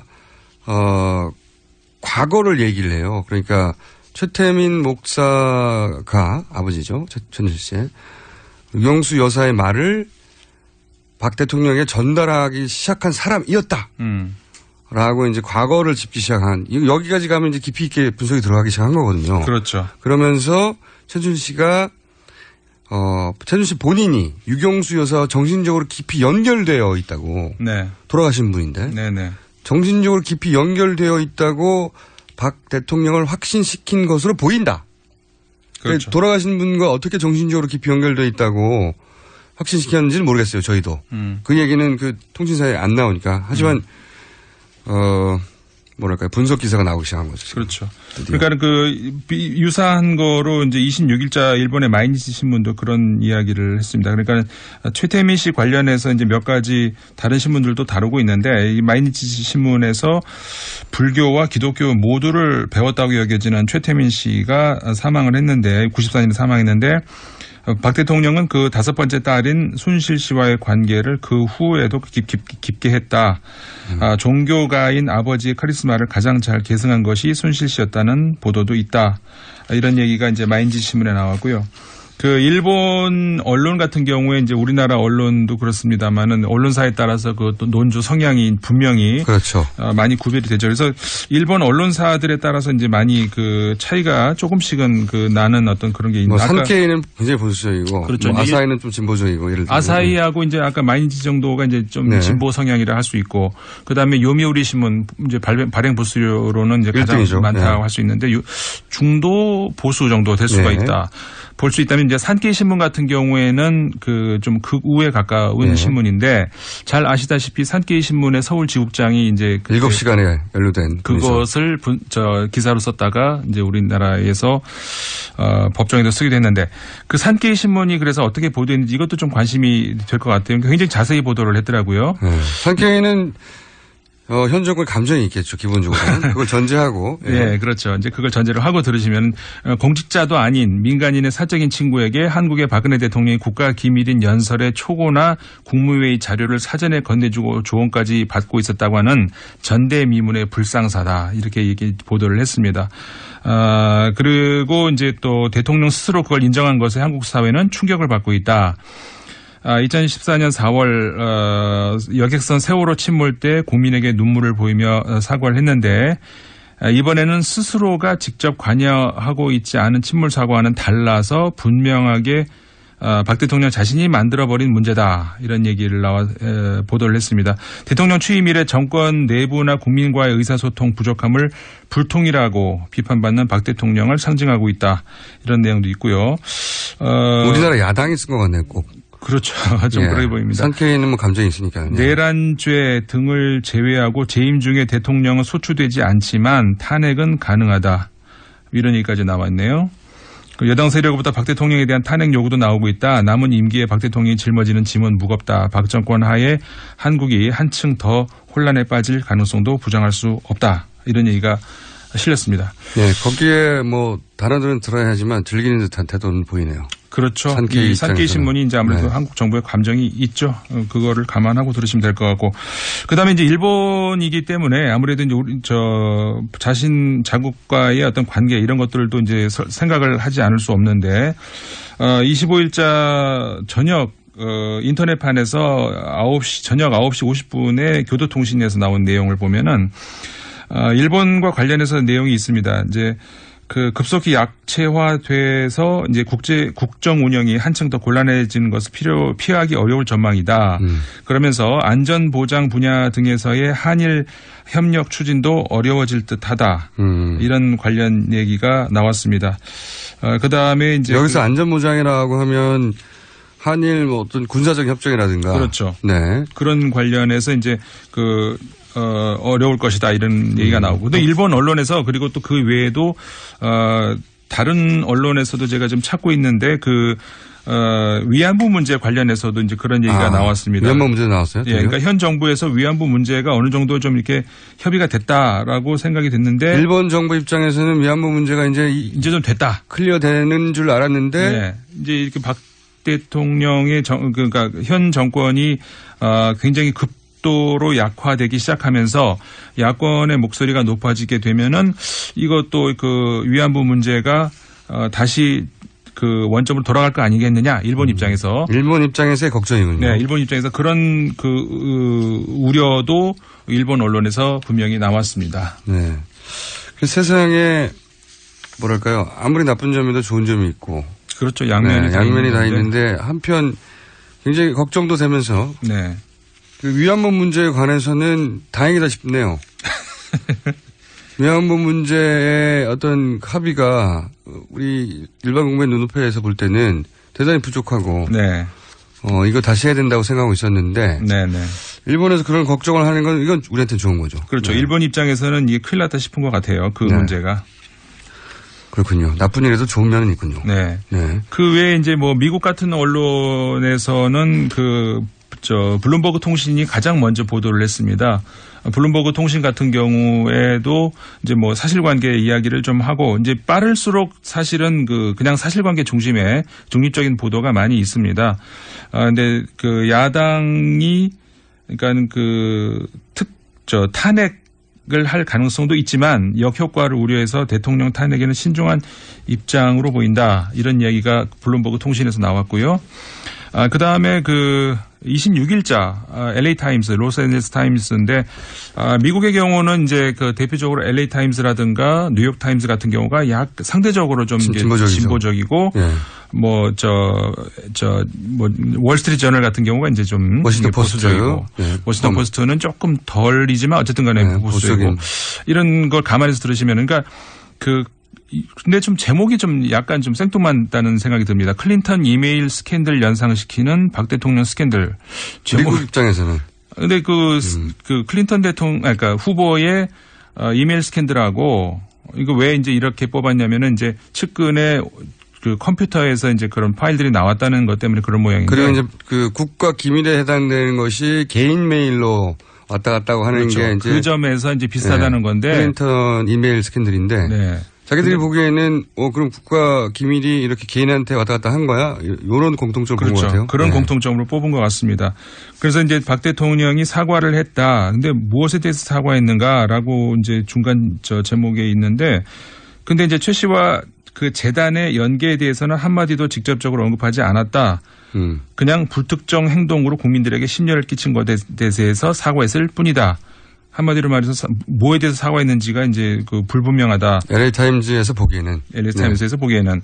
그다음에 왜 지금 사과했는가. 이 문제에서도 그러니까 컴퓨터 하드 드라이브 보도로 더 이상 박 대통령이 회피할 수만은 없다는 것이 명백해졌다. 이런 얘기, 그러니까 지금 사과한 이유라는 거죠. 그러면서 이제 크리스토퍼 네덜란드 라이덴 대학의 이제 한국학 연구소 연구원 크리스토퍼 그린이라는 사람의 말을 인용을 해가지고 박 대통령은 이 문제를 덮으려고 하고 있는데 그러니까는 그 비리 문제. 근데 이 문제는 지금 한국에서 모든 공적 담론을 퍼블릭 디스커스라고 하는데 공적 담론을 무색하게 만들 수 있을 만한 것이다. 엄청난 사건이다. 이제 이런 이야기가 LA 타임즈에서 실렸습니다. LA 타임즈가 한국 관련 뉴스가 굉장히 빠르고 정확한 편이에요. 한국인들이 그렇죠. 많아서 그런지. 네. 그리고 이제 이런 이야기가 나왔어요. 그러니까 박 대통령이 그 순수한 마음에서라는 그 표현을 하지 않았었습니까? 네. 근데 여기에 대해서 순수한 마음에서가 한국 트위터 사용자들이 유행어가 됐다. 이러면서 뭐 마음이 그렇게 순수하면 법을 따르라. 이렇게 뭐 한 트위터를 인용하기도 했고요. 그럼 나도 순수한 마음으로 은행을 털면 될 건가 이런 트위터 반응도 또 인용 보도를 하기도 했습니다. LA 타임즈에서요. 예. 그다음에 이제 또 다른 이들 순수한 마음에서 했다고 운을 띄우면서 사과를 시작했다면 그거는 정말로 사과한 의미가 아니다라는 또 한 트위터 사용자를 지적을 하기도 했습니다. 그건 예리한 지적이라고 봅니다. 순수한 마음이라는 토를 다는 순간 그런 것 같네요. 정말 예리한 지적이네. 이게. 네. 외신이 너무 많네요. 지금 거론하시는데 보니까. 예, 이거 뭐 다 말씀드리기가 어렵고 이제 좀 저거 뽑아서 말씀을 드리는 몇 가지만 지금 말씀하시는 거죠. 예. 네. 근데 뭐 하루 정도만 시간이 더 있으면 유럽의 언론들도 좀 쏟아져 나올 것 같아요. 왜냐하면 이제 한 국가의 대통령과 관련된 스캔들은 기본적으로 전 세계로 퍼져나갑니다. 그렇죠. 이게 그리고 다른 스캔들이 아니에요. 예를 들어서 이제 그 프랑스에서도 뭐 대통령 관련 스캔들은 많이 있습니다. 근데 많이 있는데 그런 것들은 이제 개인의 사적인. 예전에 이제 미테랑 대통령 사후에 예를 들어서 그 혼외제가 있었다든가 이런 스캔들에 대한 그 프랑스 언론의 반응은 어땠어요? 그때? 지금 마침 그 혼외자의 엄마가 또 책을 냈어요. 지금 요즘에 그래서 프랑스에서 굉장히 그 이야기로 시끄러운데 그 문제에 있어서 이제 프랑스 사람들의 반응은 일단은 그 사람의 개인적 사생활, 그러니까 개인적 사생활이 아무래도 좋다는 의미는 아니고 개인적 사생활과 국가 대통령으로서의 그 능력, 별개의 것이다. 그러니까 그 문제를 여기다 이렇게 끌어들이지는 말고 다만 한 남자로서 가정에 충실하지 못했는가 했는가 이 문제로의 어떤 윤리적인 차원에서는 물론 다뤄지는데 대통령의 업무 능력 지금 현 대통령도 마찬가지잖아요. 올랑드 대통령이 밤에 오토바이 타고 무슨 내연녀를 만났다 뭐 이런 관련해서도 마찬가지입니다. 뭐 이상한 남자네 이런 보도는 이런 반응들은 하지만 이게 대통령의 어떤 그런 자질과 직접 연결되지 않는다. 공적인 자질과. 그렇죠. 예전에 클린턴의 루엔스키 스캔들이 있었을 때 르몽드가 썼던 사설 제목이 유명하지 않습니까? So what이라고. 영어로 했나요? 저는 그렇게 알고 있습니다. 그래서 왜? 그러니까 지금 말씀하신 대로 그건 그거고 이건 이거다라고. 그렇죠. 근데 이 케이스는 좀 다른 게 그 개인적인 관계가 거기서 끝나는 게 아니라 공적인 영역으로 들어와 버렸잖아요. 그러니까 이 유럽에서는 이런 문제를 제가 그래서 그 공식적인 언론의 반응을 좀 빨리 보고 싶은데 아직까지 좀 안 나오고 있지만 근데 이제 대체적으로 제가 알고 있는 지금은 이제 언론의 초벌 구의를 한 거고요. 저희는. 네네. 외신에. 프랑스에서의 그 이런 경우의 반응 같은 게 프랑스뿐만 아니라 독일이 더 심한 독일 같은 경우에 지난번 그 몇 년 전에 세월호 사건 같은 경우 보도를 할 때 일부 언론들 같은 경우 이거는 국가가 전복돼야 된다. 그러니까 정부가 전복돼야 된다. 이런 보도까지 나왔거든요. 그러니까 독일의 관점에서 독일의 일부 언론이 그랬다는 거죠. 그럴 정도로 독일 같은 경우에는 정부의 역할, 공적 차원에서의 어떤 이런 굉장히 심하게 다루고 있는데 독일이 가장 좀 그런 엄격하다고 할 수가 있고 프랑스도 마찬가지인데요. 이런 정도의 그러니까 이거는 우리가 여러 가지 정황을 봤을 때 비서실장도 모른다는 거 아니겠습니까? 아까도 이거는 중세시대 때에서도 있을 수 없는 일이다라고 비서실장이 얘기했다는 것은 몰랐다는 이야기인데 그러면은 그런 공식 라인도 모르는 채 밖으로 문서가 나갔다는 이건 뭐 간첩 사건이 될 수도 있는 그런 중대한 사건 아니겠습니까? 이라고 유럽인들을 바라볼 것이다. 그렇죠. 그렇기 때문에 이런 것은 굉장히 물론 유럽의 언론인들 개인적으로 그다음에 지인들의 반응은 있습니다만 그런 건 공식적으로 제가 말씀드리기는 어렵고. 그러면 다음 시간에 그걸 좀 알려주세요. 제가 궁금한 건 이제 한편으로는 공식적으로 언론이 반응한 이 사건을 유럽의 관점에서 보면 어떻게 생각되는가 하나 하고 그리고 이제 유럽에 있는 언론인도 아시는 분도 있을 거 아닙니까? 그분들이 생각하는 사적인 관점에서의 공식적으로 글을 쓰지 않지만 사적인 관점에서 방송으로 말할 수는 없을 것 같은데요. 방송으로 말할 수 없는 얘기를 하던가요? 네. 그걸 좀 정리해서 교민들 말고요. 네네. 교민들 말고 유럽에 있는 알고 계신 지인들이 이 사건에 반응하는 것. 네네. 그 생생한 반응도 좀 들어보고 싶고. 알겠습니다. 자, 뭐 다음 주 정도까지는 이걸 다룰 수밖에 없을 것 같고요. 네. 그 다음에는 다시 또 분쟁 지역으로 넘어가도록. 네. 알겠습니다. 오늘은 통신원이었습니다. 네. 인문결 연구소의 임상훈 소장님이었습니다.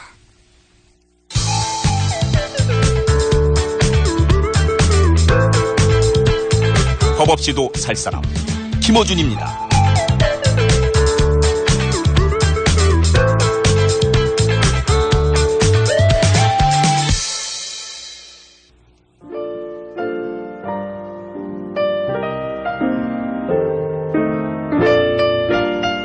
자, AS 시간입니다. 서성진 님이 오늘 MB님 마지막 발언이 뭐였죠? 저희가 이제 배칠수 씨가 성대모사를 하는데 9595 쇼를 언급하셨는데 배칠수 씨가 12시에 TBC에서 9595 쇼를 진행합니다. 네. 그랬더니 그 밑에 있던 분이 에벌라방 아이디를 쓰시는 분이 인간이 보온을 해야지. 공장장도 백반 토론에 출연해라. 9595 쇼의 코너거든요. 네. 싫습니다. 그리고 3651 쓰시는 분이 굉장히 인문 센스가 뛰어난 분이네요. 진정한 무들 도서가 많네요. 외국에 나가서 무선 통화했잖아요. 여기까지입니다.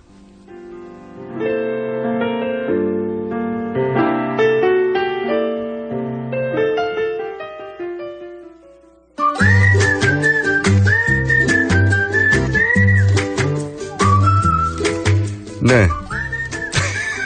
죄송합니다. 제가 갑자기 온 문자를 갑자기 봐가지고. 네. 108 번호 쓰신 분이 법 없이 살 사람 김어준 말이 됩니까? 뭐 이런 문자를 보내셨는데 잘못 들으셨어요. 저는 밥 없이 살 사람입니다. 고기만 먹거든요.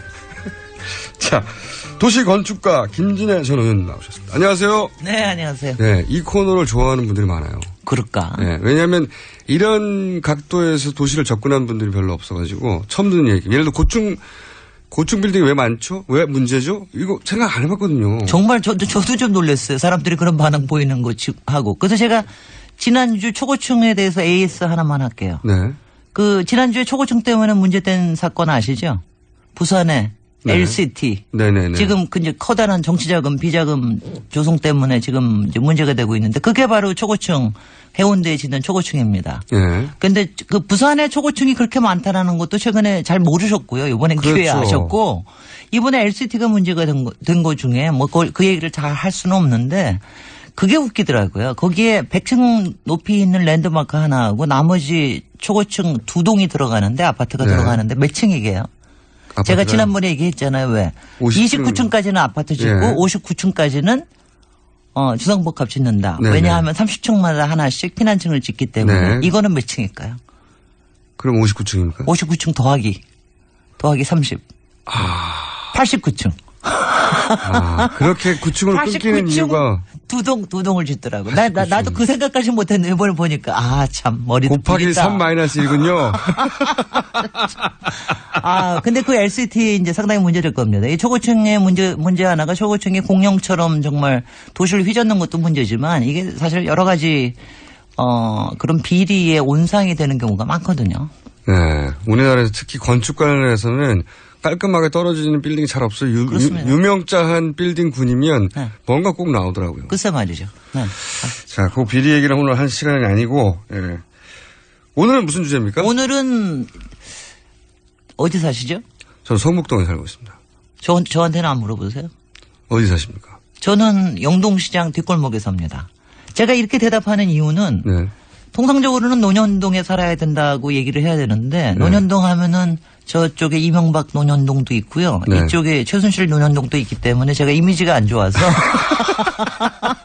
저는 영동시장 뒷골목에 있는 논현초등학교 근처에 삽니다. 이러고 얘기를 하거든요. 네. 근데 이제 제가 사실은 이 코너를 생각을 한 게 지난번에 어쩌다가 우연하게 그냥 어디 사세요? 총수님 어디 사세요? 그랬더니 바로 아무렇지도 않게 성북동 그러시더라고요. 네. 왜 그렇게 대답을 하세요? 그냥 이제 그게 직관적이고 자연스럽죠. 내가 동네를 중심으로 사고 하니까요. 네. 네. 보통 주소를 말하지 않고 자기 사는 동, 물론 주소도 그 동에 들어가 있지만 네. 사람은 동네 중심으로 생각하잖아요. 어디 사냐 물어볼 얼마나 때. 사셨는데요, 성북동에? 10년 정도 살았나요? 10년 정도. 그전에는 어디 사셨습니까, 그러면? 그때는 화정동에 살았습니다. 그전에는. 또 그전에는? 그전에는 어디 살았지 내가? 하여튼 동네 지금 물어보신 이유는 제가 그러니까 어떻게 기억하는지가 이게 사실은 굉장히 중요한 일이에요. 사람이 자기의 소속감을 어디에 두느냐 하는 거거든요. 삼성동 살았나요? 제가 삼성동이요? 네. 삼성동이면 강남? 강남에 잠깐. 근데 제가 이렇게 질문하면은 요새 어디 사세요? 그러면 혹시 얘기할 때 네. 요새는 많이 나오는 대답이 강남에 살아요? 아니면은 강북에 살아요. 이 얘기가 제일 많이 나옵니다. 저는 그게 참 신기하게 생각이 되고요. 강북에 살아요. 이렇게 얘기하고. 저는 그다음에는 그렇게 대답해본 적은 없는데. 그렇죠. 성북동은 강북에서도 아주 특이한 동네니까. 성북동은 거기도 비리의 원상 아닙니까? 저하고는 상관없어요. 제가 논현동에서 하는 아마 심리하고 비슷할 거예요. 근데 이제 제가 왜 이 얘기를 꺼내냐면은 우리가 이렇게 평소에 동네로 생각을 하는 경우가 많은데 왜 우리는 그런데 주소에다가는 요새 도로명을 써야만 하느냐. 도로명 주소. 네. 도로명 주소 때 혹시 자기 도로명 주소 아세요? 제가 외우려고 무척 노래해봤는데 즉시 잊어버리게 되더라고요. 저는 도로명까지는 압니다. 무려 강남대로길입니다. 우리 집이. 외우기 쉽네요. 근데 이제 바로 그게 문제인데 블루바드 아닙니까? 블루바드. 우리 집은 강남대로에서 한 200m 떨어져 있어요. 그런데 강남대로길이에요. 그러니까 그 다음은 못 외웁니다. 이게 참 문제인 게 왜 이렇게 유명한 도로 이렇게 강남이라는 거에 대한 프리미엄 거기다 대로까지 붙은 프리미엄 이것 때문에 강남대로길을 선호하시는 분들도 있을지 모르겠으나 저로서는 우리 사람이 길에 살지 않잖아요. 그렇습니다. 저도 그게 부자연스럽다 항상. 물론 이제 미국이나 유럽 가면 도로명을 중심으로 한 주소 체계가 있어요. 네. 네. 근데 저는 거기는 그 도로명으로 그 사람들이 애초부터 부르며 살았나 보다. 나는 어느 길에 산다고. 왜냐하면 집이 도로하고 딱 붙어 있잖아요. 그렇습니다. 5번가에 산다. 이런 그러면 식으로. 5번가 산다 그러면 5번가 가면 집이 딱 붙어 있거든요, 길에. 자연스러운데 우리는 그렇지 않잖아요. 그래서 굉장히 부자연스럽다 이거. 그러니까 우리가 이제 동이 중심이 되는 이유가 솔직히 이제 산 많고 물 구불구불대고 그러니까 이렇게 모여 사는 거 아니에요. 그러니까 머릿속에는 이렇게 말하자면 비눗방울이 하나 있듯이 이렇게 버블로 이렇게 기억이 되거든. 여기가 내 면적이다. 여기가 내 구역이다. 내가 내 구역에 들어가 산다. 이런 개념이거든요. 길이 중심이 되는 거는 사실은 몇 개 아주 유명한 도로 외에는 사실은 별로 그런 개념이 별로 없었죠. 그래서 모든 게 다 동으로만 이렇게 돼 있었는데 제가 나중에도 한번 얘기하는데 옛날에 서울을 그린 지도에 보면 도로 이름은 딱 2개만 나요. 운종가 하나하고 그다음에 광화문로 그거 하나만 딱 나오고 그거 딱 2길만 나오고 나머지는 다 동 이름이 나옵니다. 그런데 이제 이 동이 갑자기 요새는 어떻게 그래서 그런데 도로명 주소라는 게 갑자기 생겨버린 겁니다. 도로명 주소가 지금 도입된 지 얼마 됐는지 아세요? 몇 년은 됐죠. 예. 한 3년 됐습니다. 자꾸 치조를 하시고. 그러니까 나는 조금 상식이 있나 없나? 도로. 한국! 안 그래도 너무 질문하지 말라고 그러는데. 우리 딸이 김어준 총수 너무 괴롭히지 마. 우리 딸이 그러던데. 아니, 저도 보통 이제 나오는 분들을 주로 괴롭히는 역할을 하기 때문에 괴롭힘을 당하는 건 은근히 즐기고 있어요. 네. 그래서 괴롭혀 주세요. 네. 그런데 한 3년째밖에 안 됐습니다. 그래요? 근데 이런 논의가 된 거는 제가 기억하기에 굉장히 오래됐거든요. 이게 이제 제가 좀 제기하고 싶은 문제인데. 한지는 굉장히 오래된 걸로 기억합니다. 20년도 넘었습니다. 아, 그래요? 1996년 김영삼 대통령 시절에 선진화위원회라는 데 선진화하기 위해서 한 겁니다. 바로 유럽식, 네. 미국식 따라가기 위해서 그때 출발을 한 겁니다. 그리고 그때 그런 발상이 나왔던 이유 중에 하나가 제가 두 가지로 기억하는데 하나는 이 주소 체계는 일본이 우리한테 만든 번지 체계가 몇 번지가 일본이 우리를 수탈하기 쉽게 그 주소 체계를 정리하다가 만든 체계다. 첫 번째.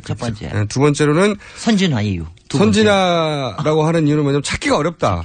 이 번지를 따라서 뻑뻑뻑 찾기가 어렵다. 이 두 가지 이유라고 했고 근데 이제 부자연스럽다 보니까 엄청나게 오랫동안 실행이 안 되다가 간신히 실행이 되고 이제 병기해라. 주소. 과거 지번 체계하고 이 도로명 체계를 병기하라고 하는 것까지.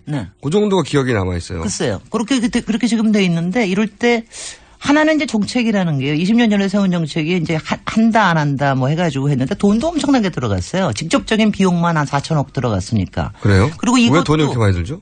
돈이 당연히 많이 들죠. 하나하나 집원 거기 앞에 있는 집원들 다 바꿔. 요새 집 앞에 보시면은 붙여져 다 있죠. 붙여져 있습니다. 네, 맞습니다. 길거리에 있는 표지판들 다 바꿨습니다. 그 사업을 한 사람 돈 좀 벌었겠네요. 그렇죠. 그러니까 이게 행자부의 사업이 돼버리니까 그러니까 이게 말하자면 굴러가는 거예요. 자기 혼자. 표지판 만들어야 되죠. 그거 전국에 다 일일이 다 붙여야 되죠. 붙여야 되죠. 그다음 우편 번호 이런 거 다 또 바꿔야 되죠. 서류 바꿔야 되죠. 근데 얼마나 웃기냐면은 돈 많이 들어갔네요. 저도 뭐 강남대로길 이상하다고 그러지만 저 통일로 같은 거 있잖아요. 통일로는 하다못해 종로구에서부터 파주까지가 다 통일로 아니에요. 맞습니다. 종로구에도 통일로 몇 번지가 있고 파주시에도 통일로 몇 번지가 있으니까 한 45km쯤 되는데 거기를 따라 통일로예요. 이게 얼마나 웃기는 일입니까 이게. 그거 웃기네요. 그렇게 얘기하니까. 네. 그래서 지금 시점에 이걸 좀 어떻게 해야 되느냐. 사실은 그동안 반대가 굉장히 많았어요. 근데 처음에는 사실은 이제 미국에는 이제 에비뉴하고 뭐 스트리트로 나누고 뭐 이런 식으로 한다 그러니까 우리도 좀 길 찾기 어렵고 그러니까 꼭 필요한 거 아니냐 하는 얘기들도 굉장히 많았었는데 그런 와중에 뭐가 나왔습니까? 이게 내비가 완전히 일상화가 됐잖아요. 내비게이션. 이게 스마트폰이 완전히 일상화돼. 요새는 어디나 다 찾는단 말이죠. 그다음에 요새 스마트폰에다가 이거 집어넣을 때 나는 그것 때문에 짜증나 죽겠더라고요. 이게 집어넣을 치면은 그러니까 잘 안 나오고 어떤 때는 또 도로명 주소를 치면 잘 안 나오고 그러니까 어느 게 중심이 되는지 잘 모르겠는 이런 혼돈이 온단 말이죠. 아직도 어느 한쪽으로 그러니까 일반인들은 다 자기 머릿속에 일단 집원 체계가 있어요. 그게 뭐냐면 그게 아주 유식한 말로 멘탈 맵이라고 그럽니다. 멘탈 맵이요? 머릿속에 자기 나름대로 의원님, 다 그려져 있는 딱히 유식해 보지는 않습니다. 그 정도는. 근데 그거는 반교일 기회가 왔네. 그 정도로. 근데 멘붕보단 낫잖아. 그래도 멘탈 맵이. 멘탈 맵을 누구나 다 그리고 살고 그거는 단기간에만 되는 것도 아니고 굉장히 오랜 기간 동안 쌓여져 있는 거는 역사적으로, 문화적으로. 근데 이제 지금 시점에 저도 이제 이 부분에는 전문가 중 한 사람으로 지금 시점에 그럼 어떻게 해야 되느냐. 도시계획과로서. 말하자면 동네 이름을 그러면 관두고 그냥 도료명으로 계속해서 하면. 강제적으로 할 거냐. 그리고 이거 한 30년에서 한 50년 하면은 그렇게 됩니다. 자연스럽게 되겠죠. 그렇게 될 수도 있습니다. 지금 이제 되는데 그렇게 해야 되는 거냐. 아니면은 동이라고 하는 이 역사적인 문화적인 거를 우리가 가지고 가면서 사실 동에 얽히는 거는 우리가 있잖아요. 싫은 것도 있지만 또 굉장히 좋은 것도 있지 않습니까? 동은 기본적으로 애초에는 불학 중심이나 그렇게 참 행성된 역사가 있으니까요. 그 동이라고 하면 그 동에 사는 사람들끼리 요즘 많이 약해지긴 했지만 공동체 의식도 있고요. 동네끼리 잔치도 있고요. 도로 중심의 잔치는 없잖아요. 글쎄 말이죠. 그건 상인들만 주로 하죠. 그래서 이런 시점에 왜냐하면 지금 한쪽에서는 이걸 그냥 폐기를 해야 된다. 도로명 주소를. 왜냐하면 지금 실제로 쓰고 있는 게 그러니까 일본에서도 보면 일본에서는 거의 한 이거 시행한 지가 50년도 넘었는데 일본도 도로명으로 바꿔가지고 했는데 거기도 그야말로 정착한 게 한 5%밖에 안 된다고 그래요. 50년 지났는데도 50년 지났는데도 동을 쓰는 게 사람들이 그렇게 있는데 쉽지 않은 거군요. 우리가 이게 쓸데없이 이거를 계속해서 해야 되느냐. 그리고 이제 이게 좀 길어지면은 정착은 하겠지만 우리가 역사적으로 문화적으로 갖고 있는 이 동에 대한 이 멘탈 맵을 버리는 게 과연 맞는 것이냐. 굳이 왜 버려야 하느냐. 그리고 이게 사실은 동이라고 하는 게 그 안에서 새로운 문화들이 나오게끔 하는 거에 굉장히 중심이 되잖아요. 가령 우리가 인사동 하면 생각나듯이 북촌 하면 생각나고 요새는 연남동 그러면 뭐가 이제 뭐 차이니스 뭐 해가지고 막 떠오르잖아요. 그러니까 이태원 했을 때 생기는 그거 뭐 이런 것들 하는 것들을 우리가 꼭 버려야 되겠느냐. 이거는 제가 어느 게 옳다고 얘기는 못 합니다. 근데 우리가 쓸데없이 외국 거 따라가다가 우리의 역사적이고 문화적인 거 잘 모르고 괜히 행정 한번 정책 한번 시행해 본다고 그래가지고 그걸 갖다 20년 동안 끌어오고 하다가 사실 아무것도 아닌 것 같지만 이런 정책 하나가 우리의 문화를 바꾸는 거에는 굉장히 크게 영향을 미치거든요. 어느 것 옳다고 말을 못한다고 말하신 다음에 어느 것이 옳다고 말을 계속 하시고 계시네요. 맞아요. 제가 사실은 이거 도입하는 거 반대하는 거 운동을 좀 했습니다. 근데 전혀 뭐 몇 년 전에 할 때는 전혀 씨도 안 맥혀요. 왜냐하면 그렇게 되면은 바로 행자부가 그동안 해왔던 사업들이 다 그냥 없어져 버리는 거고요. 자기가 잘못했다는 걸 인정해야 되는 거고요. 행자부 자체가 없어져야 돼. 하여튼간에 저는 우리나라에 너무 많이 나가신 것 같은데. 여기까지는 좀 저거 하는 게 말이죠. 우리가 지방자치를 하고 있는데 왜 행정자치부가 필요하냐고요. 우리가 사실 교육위원회가 있는데 앞으로는 쓸데없는 일을 하는 거에 앞으로는 있습니다. 지방자치가 제대로 활성화되면 행정자치부가 할 일이 없어지는 게 맞다. 없어지는 게 맞는 겁니다. 네. 이런 거 쓸데없이 해가지고 전국을 획일적으로 바꾸는 거 이런 거는 그리고 이게 이런 거에는 솔직히 정책 그 담당자나 VIP나 이런 거 관심이 없어요. 행자부 항의 메일이나 항의 문자나 올 것 같은데. 네. 저 AS 할 게 많아질 것 같아요. 그런 AS는 AS 정도입니까? 그런 거는 뭐 엄청나게 봤는데. 근데 이 도로명 주소를 찬성하는 쪽에 관공서 말고 그 추진의 주체 부서에서는 당연히 그렇게 할 것이고 관련된 업자도 있고 하니까 이권도 있고 뭐 그럴 것 같은데 제 말은 이걸 그렇지 않다. 좋은 점이 있다라고 주장하는 쪽은 없어요? 저는 들어본 적이 없어요. 공무원. 그러니까 왜냐하면 이게 일단은 관용 주소라고도 다들 얘기합니다. 맞습니다. 지금 왜냐하면 요새 우편의 한 90% 이상이 관공서 주소라고 생각해요. 관공서가 나가는 거 아니에요. 거기서는 뭐 다 자기네들 체계를 갖춰놨으니까 하지만 요새는 사실 일반 사람들은 우편으로 뭐 보내는 경우도 많지 않고. 맞습니다. 뭐 요새는 또 저희가 주소 쳐도 2개가 다 나오고 그러니까 별로 신경 안 쓰시고 넘어가는데. 찾기 어렵다도 말씀하셨다시피 내비와 함께 사라져버렸어요. 글쎄요. 네, 누가 주소 다 기억하지 않아도 주소 어떻게든 찍어줘 그러면 찍어서 바로 내비로 가니까. 글쎄요. 애초에 이걸 도입했던 이유가 근본 이유가 사라지는 거죠.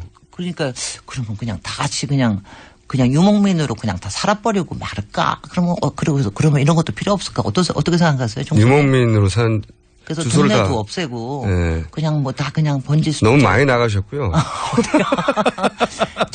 왜냐하면 저는 개인적으로는 이렇게 생각합니다. 저는 우리가 불악사회에 사는 것도 아니고 하지만은 사실은 이 동에서부터 출발을 해가지고 사실은 동이라고 하는 이 멘탈 맵이라는 게 우리한테 굉장히 문화적으로 강해요. 가령 예컨대 예전에 촌뿐만이 아니라 사실 우리가 아파트 단지 같은 거 좋아하는 이유도 동에 대한 게 참 큽니다. 거기에서 이렇게 아늑하게 보호받는 듯한 느낌 이게 굉장히 큽니다. 그러니까 이게 가지고 있는 게 그 안에서 뭔가 공유하면서 뭐가 또 나올 수 있게끔 하는 우리 동네 에너지가 나오는 거거든요. 그러니까 이런 거를 계속해서 가져갈 수 있도록 해주는 게 오히려 좋은 정책 아닌가. 그리고 이제 아시다시피 이름이라고 하는 게요. 사람 이름도 가령 김어준이가 김어준이가 아니었으면 딴 사람 됐을 것 같지 않으세요? 이름이 달랐으면요? 네, 여기가 가령 매봉로 산 87 이런 식으로 김어준 이름이 있었으면 이상했을 거 아니야. 2087번 이랬으면 좀 이상했을 거 아니겠어요. 그래도 근본이 제가 이렇게 생겨먹어가지고 이상한 2087이 됐겠죠. 네. 어준 2087 이랬는데 이런 거 생각을 하면은 사실은 지금 우리 21세기가 상당히 문화의 시대 이렇게 얘기를 하는데 그리고 창조의 시대 융합의 시대 이것도 대통령 좋아하시겠네. 이렇게 하는데 이런 때에 이런 에너지를 갖고 있는 동네에 대한 걸 오히려 살려주고 그 기억을 이게 이제 일종의 집단 기억인데 집단의 기억을 이어갈 수 있도록 해주는 것이 오히려 좋은 정책이 아닐까. 저는 그렇게 주장하고 싶습니다. 아니 말씀을 듣다 보면 설득이 돼요. 반대할 논리를 찾지 못하겠고. 다만 그게 쉽지는 않을 것 같아. 이미 돈도 많이 들어갔고 거기에 매달린 분도 많이 있고 이미. 그리고 또 한 번 바꾸면 또 한 번 돈이 많이 들어가서 예를 들어서 도시 그 주소책이라든가 문서책이라든가 관공서책이 다 바꿔야 될 거 아닙니까? 또 한 번 돈이 든다고 장벽에 부딪히겠죠. 그러면 제가 청취자님께 제가 이거 한 가지만 그냥 부탁을 드리겠습니다. 계속해서 동네 집원 계속해서 사용해 주십시오. 그 주소를 계속해서 사용하시면 그게 조용한 저항입니다. 그게 계속해서 저항까지 막. 네. 아니 이거는 저항이자 우리 것을 찾겠다 하는 의지의 표현이십니다. 그걸 좀 해 주십시오. 알겠습니다. 오늘 여기까지 할게요. 우리 오늘 다음번에 더 재미난 거 합시다. 알겠습니다. 지금까지 김진애 도시건축가였습니다. 오늘은 여기까지입니다. 김호준의 뉴스공장 내일 다시 돌립니다. 안녕.